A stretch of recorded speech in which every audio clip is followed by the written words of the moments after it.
Why smash on the first date?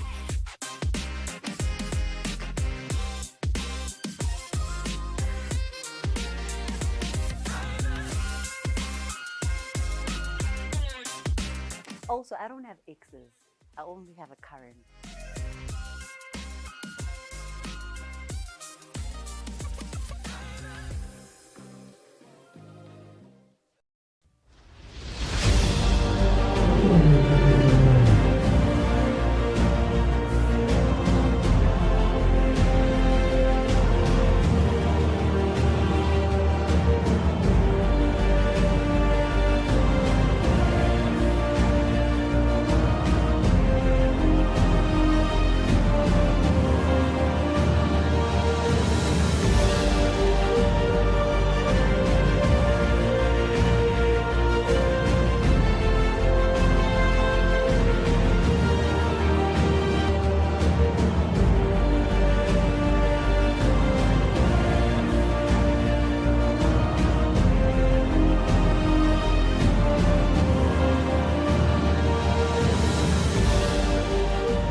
All right, it's 1400 hours in the PM here in Central Africa, here in Eswatini. A very good afternoon to you and welcome to Business, or rather Market View. It is a very beautiful Monday afternoon, and thank you for tuning into the program.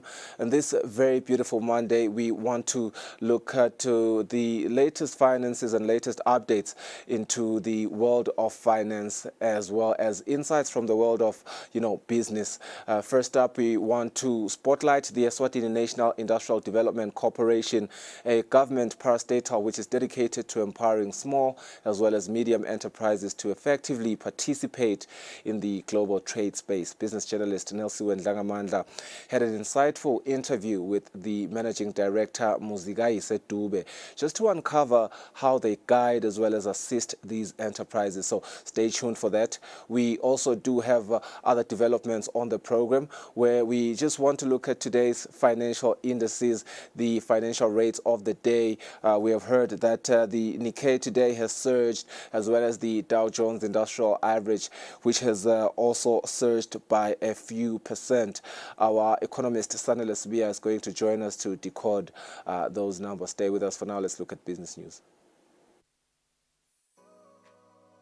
Renewal of TV licenses for 2024 is now open. Here is a quick reminder. A viewer's TV license costs 180 emalangeni per device. Other accessories such as decoders and set-top box cost 50 emalangeni per device. For traders and repairers, TV license costs 300 emalangeni per business area. And now, to pay your TV license, use these following methods. You can use MTN Mobile Money with the number 762222000 or dial *007 *3 *7 hash, or you can use Eswatini Imali.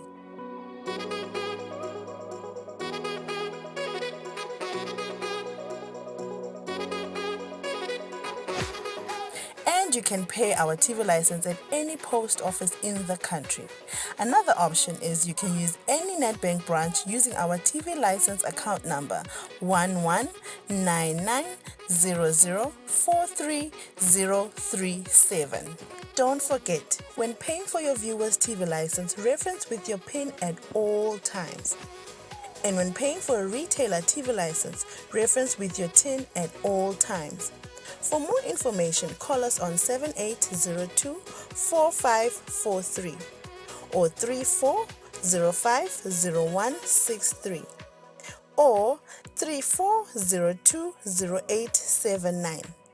And you can send us a WhatsApp message on 76222 22000.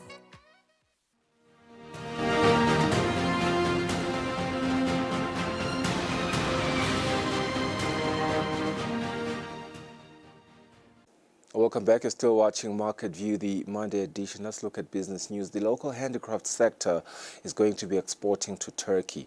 The principal handicraft officer, Zodwa Vilagati, says this has been made possible with the assistance from the Ministry of Foreign Affairs, adding that handicrafters with disabilities are amongst those that will hugely benefit from an order that has been recently made by Turkey.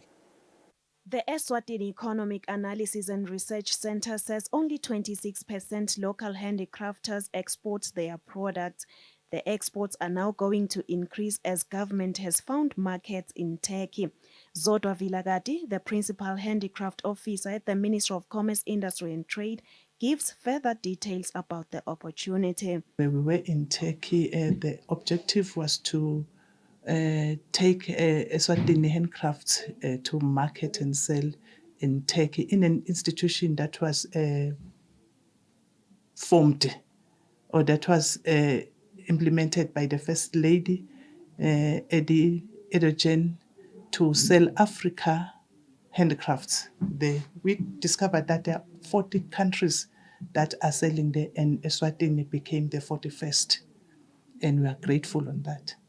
The products that they were interested in were our wood products because they were of the kitchenware, imicwembe, platters made of wood, and also toys made of wood. They were pleased to see that and they took them. And together with our sewn products, the shopper bags that we took from the disability group, they were also interested and they ordered dolls made of fabric. They requested that we make a lot of that and the bags. Their interest was on the fabric dolls, especially toys. It is a great opportunity, more especially for the informal sector artisans, because they were unable to step straight to foreign markets. But with this opportunity, we look forward that they will make sales and it will improve their standard of living and their financial status. So we are grateful on it. The principal handicraft officer says they already have handicrafters locally who will supply the market in Turkey. For Market View, Nelson Dlangamandla, Vuminkosi Nzinisa, Mbabane. The Eswatini National Industrial Development Corporation has partnered with the Youth Chamber of Commerce Industries Eswatini to assist small and medium enterprises with technical assistance to run businesses as well as their finances. The Managing Director, Muzigaise Dube, said this when giving details about the partnership. In our meeting, we committed to give them even some of the details of the issues that are actually a bottleneck to the growth of the SMEs in Eswatini, so that they are able to address them as they engage them. And we do that with many other stakeholders. We work with the likes of SEDCO, we work with EWADE, there's RSTP, those are also our partners that we work with. And we make sure, where it matters, we give them the basic issues that are affecting our appraisal success. And we do that so that they will know what issues we're battling with and they will address them so that any business that comes through should be able to make it to get the funding that it requires. The president of the Youth Chamber of Commerce Industries Eswatini, Sakilen Sibanze, says getting support from the Eswatini National Industrial Development Corporation is a big nod for young people who are in the business sector. Sibanze was speaking at the ENIDC offices in Babane when unpacking the support from the corporation.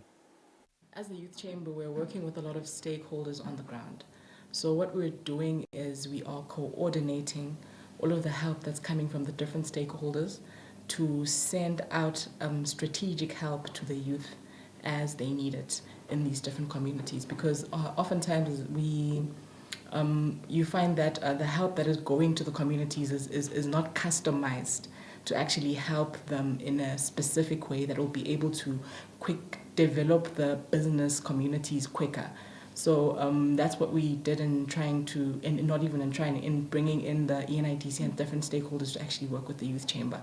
We're trying to streamline the help that is going to the youth. Yes, I guess also just to maybe just highlight the background, sort of how even sort of we got to NIDC. We've been sort of working with the youth in the different sort of geographical areas with the youth in the municipalities, but also the youth in the chiefdom. But also we saw there's no structure to actually help the people in the chiefdom. I guess both youth from city and rural areas. So the youth, like at the chiefdom level, individually have problems in terms of support. So we felt that it was need, especially to try and spread out our services so that the youth actually on the ground who has a business has got actual support in order for them to be able to ensure that they are able to sort of battle with the storm of business. All right, let's go for a net break. When we return, Nelsuwe Ndlangamandla has a sit-down, in-depth interview in understanding these developments.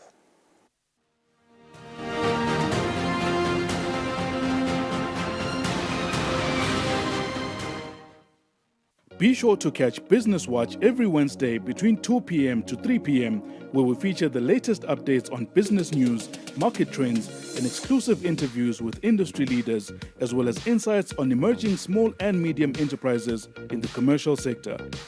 Business Watch, your business leader.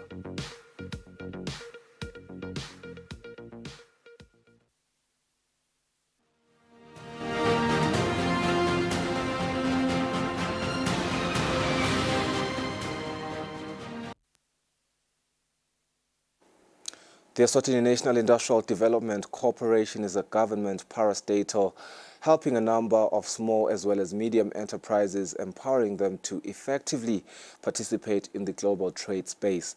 Business journalist Nelsuwe Ndlangamandla had a sit-down interview with the Managing Director, Muzikayise Dube, to find out how they guide as well as assist small and medium enterprises. Welcome to Market View Managing Director. We know that you fund different projects, but what has been a problem with small and medium enterprises, for example, is that they are failing to repay back their loans. How do you plan on ensuring that the projects that you are funding or the different businesses continue to pay back the loans so that more eMaswati can receive assistance from ENIDC? That is a challenge to every financing agent, particularly because you also have to utilize revenue that you have generated in the market. So what we found is there is need to actually strengthen our marketing approach for our SMEs. That is actually where we've found the value in partnering with the youth, because they will have many other shareholders or stakeholders that they would actually be engaging with, some of which will be in the marketing space. At the moment, our functionality level is at the advocacy level. We can identify issues. We can mention only to our partners that we are seeing challenges A, B, C, D. So can you work on this with the various stakeholders?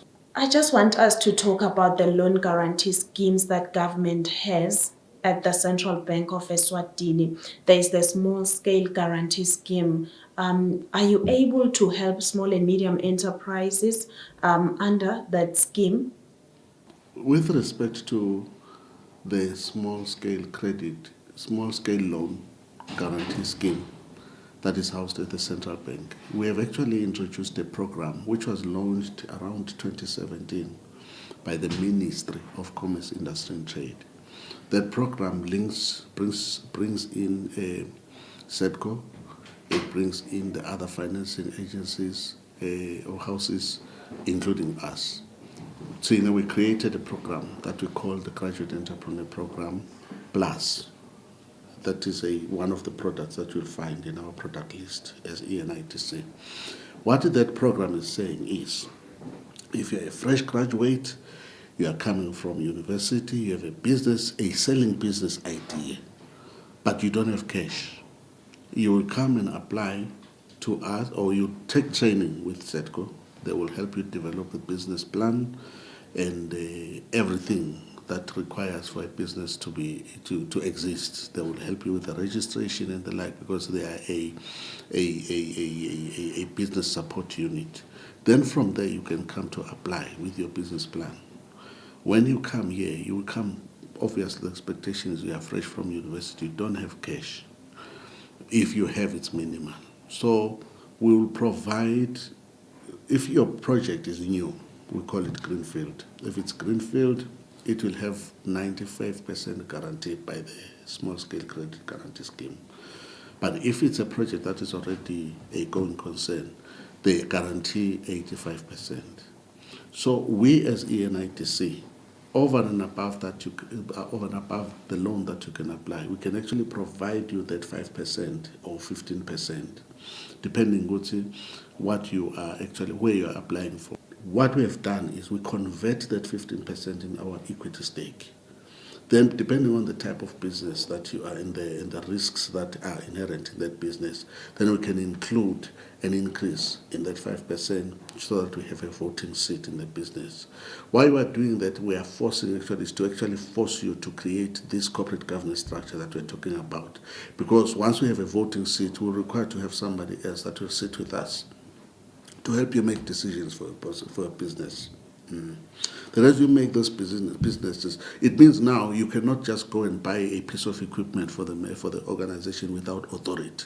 You can't go and buy a car without authority. You can't go and open accounts at your will, and you just have to be accountable. Then as your business grows, then you explain to us. Then that also gives us now the stability as an entity that you're actually partnering with organizations that can actually support you funding-wise. We think that is a better structure that will allow our small businesses to grow to a level where they are aggressive enough and they are resilient enough. It has not been there before. You are saying, Managing Director, that if a business is to be successful, you are going to be a member of the board of the company, that someone might feel like, I've started this company on my own. Now you want ENIDC wants to be a member of my company. Won't that be viewed as interference on your side? I love that question. Actually, I'm glad you are raising that question because it often comes.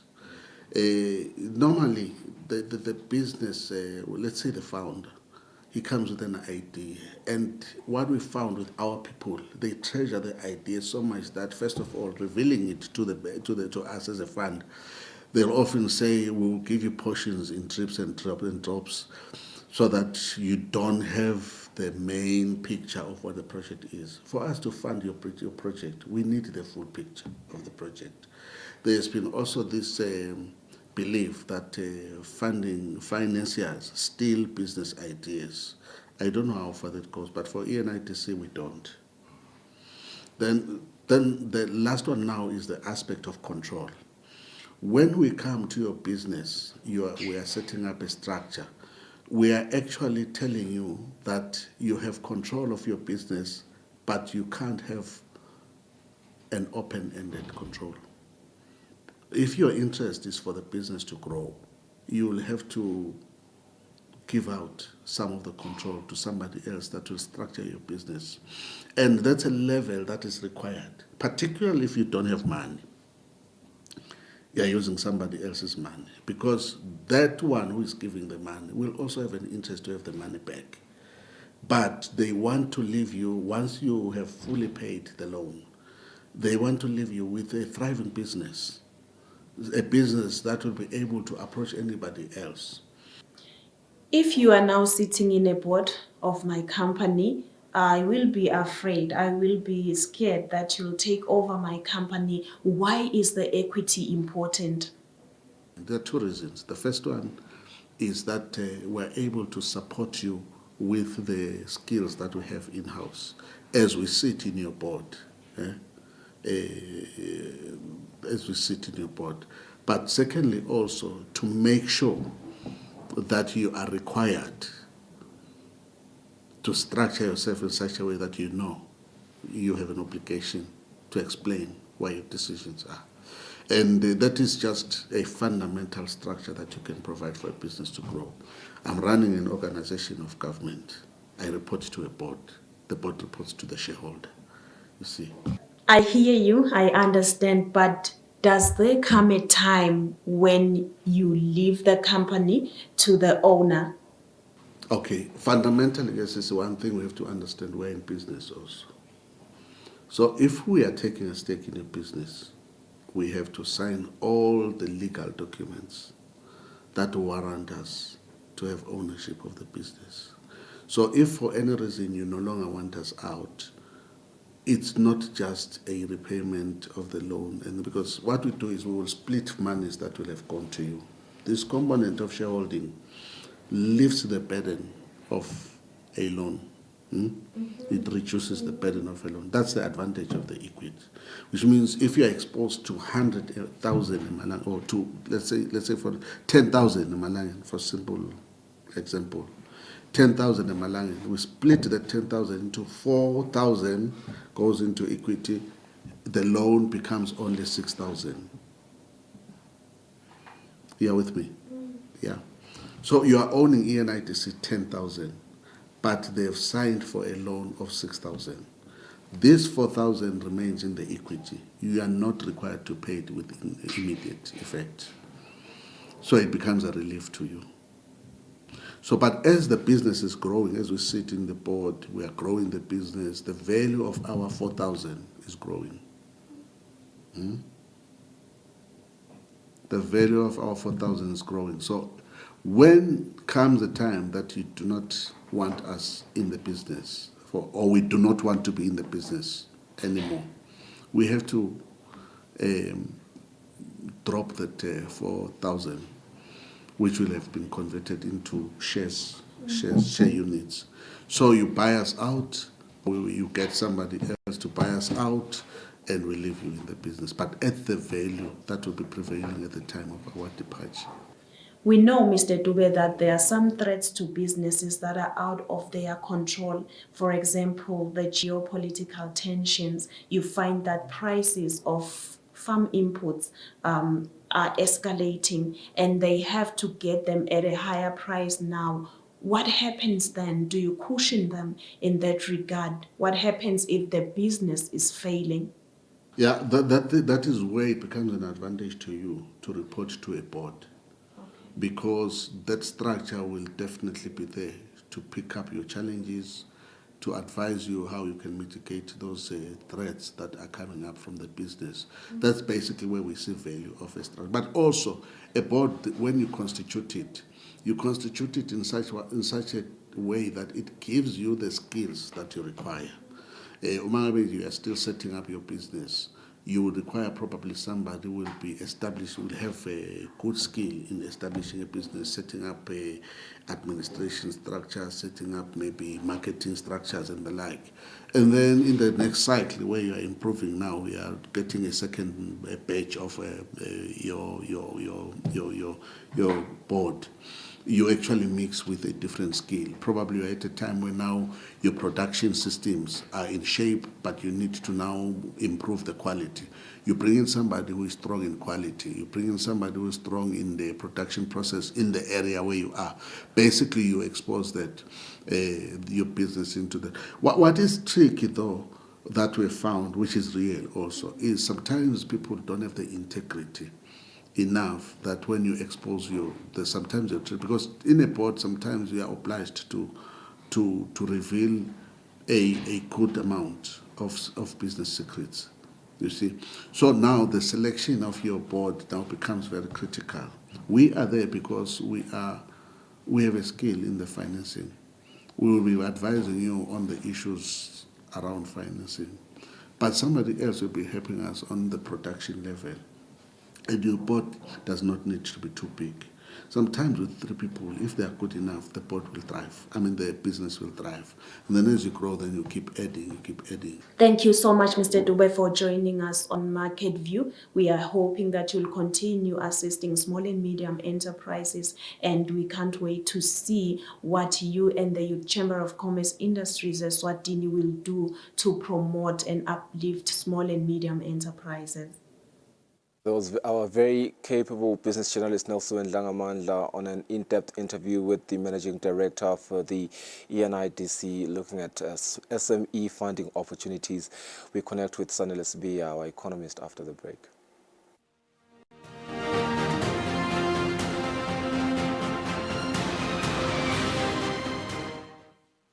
Be sure to catch Business Watch every Wednesday between 2 p.m. to 3 p.m., where we feature the latest updates on business news, market trends, and exclusive interviews with industry leaders, as well as insights on emerging small and medium enterprises in the commercial sector. Business Watch, your business leader.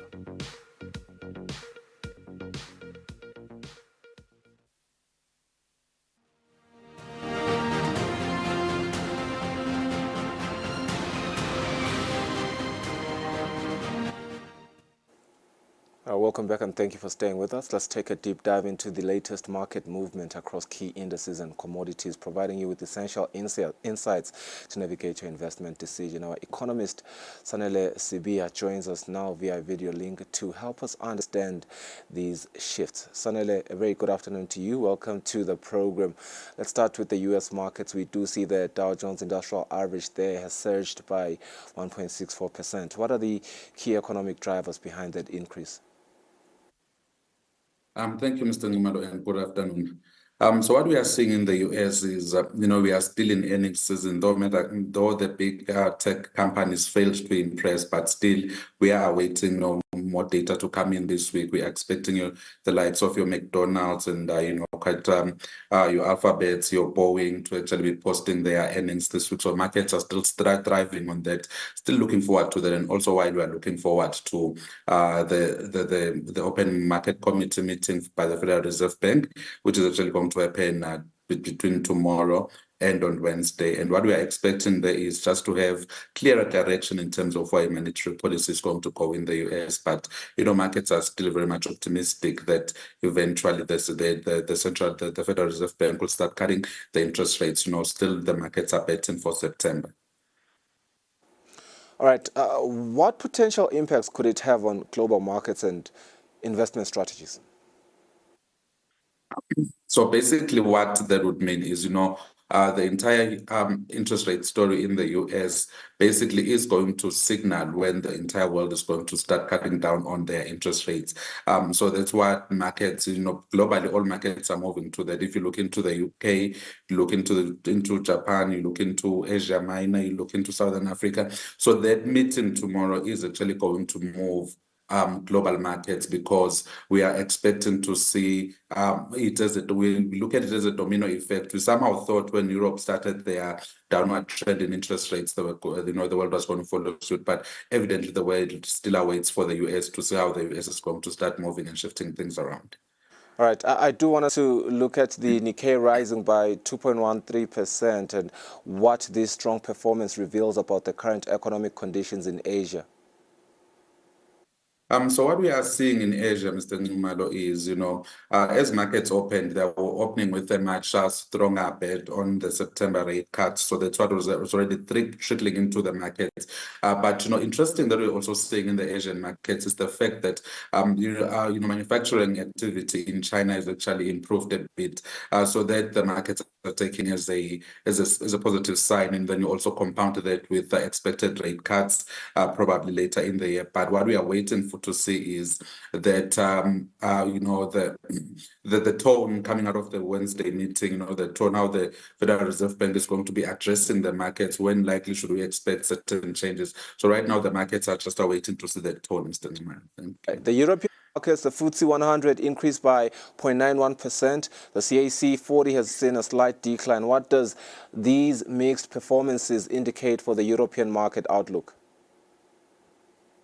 So what we are waiting to see in Europe as well is the fact that, it's still earnings season. And over and above, we are awaiting that meeting. The Bank of London will also be meeting this week. So markets are just basically riding on the background of that. But when you come into France, there's still that issue of the elections, the debt, the debt issues that France still has to deal with. And so that's why we are seeing France lagging a bit behind compared to Germany and in London. Otherwise, the major story there is what we are waiting to see in terms of the Wednesday meeting tomorrow, or on the meeting between tomorrow and on Wednesday, and the tone that's going to come out of that meeting. Okay, the JSE All Share Index is up by 0.36%. What are the driving factors behind this growth? So what we are seeing there, it's twofold. Number one is the fact that we are, the news that we are all expecting to come out of the US, over and above, compounding with the fact that, markets are a bit worried that we've kept interest rates far too high in the region and there's fear of recessions. And in the background of that, there's also the issue of gold glittering. Gold has also surged, and that most of the companies in the JSE are in the metal sector. So that was also pulled up the JSE, Mr. Lee. Yeah, you have alluded to gold surging. It's a 0.43% rise, and Brent crude has only decreased by 0.25%. What do these movements suggest about current trends in the commodities market? So what we are seeing in terms of gold is the likelihood of an interest rate cut come September. So gold is already rallying up towards that, because as interest rates go down, now gold becomes more lucrative because it holds value compared to your equities on a low interest rate environment.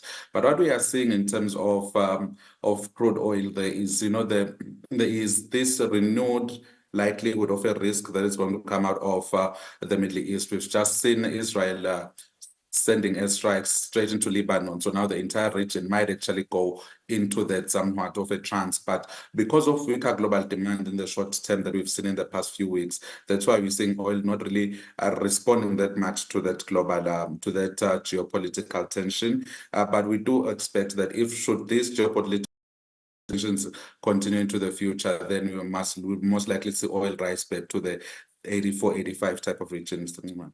Very interesting. In the currencies, we're seeing the USD SZL and the Euro SZL both increasing, but the Japanese yen has declined. How should these currency fluctuations influence maybe exchange strategies as well as broader investment decisions? So what we are looking at in terms of the currencies is the fact that, as we get closer to an interest rate decision in the US, what we are seeing is markets tend to move with that, and there is that likelihood expectation. So one should maybe just caution to investors to say that, in the short to medium term, you could continue trading the currencies, in terms of a relatively weakening rand in the region. But as we get close to that expected cut, you should then start seeing a reversal of those trends, Mr. Newman. Sanele, thank you so much for joining us. You are going to have a very lovely rest of your afternoon and evening. Thank you to the viewers as well for staying with us on the program. We have come to the end of the show. We'll see you again tomorrow. Goodbye.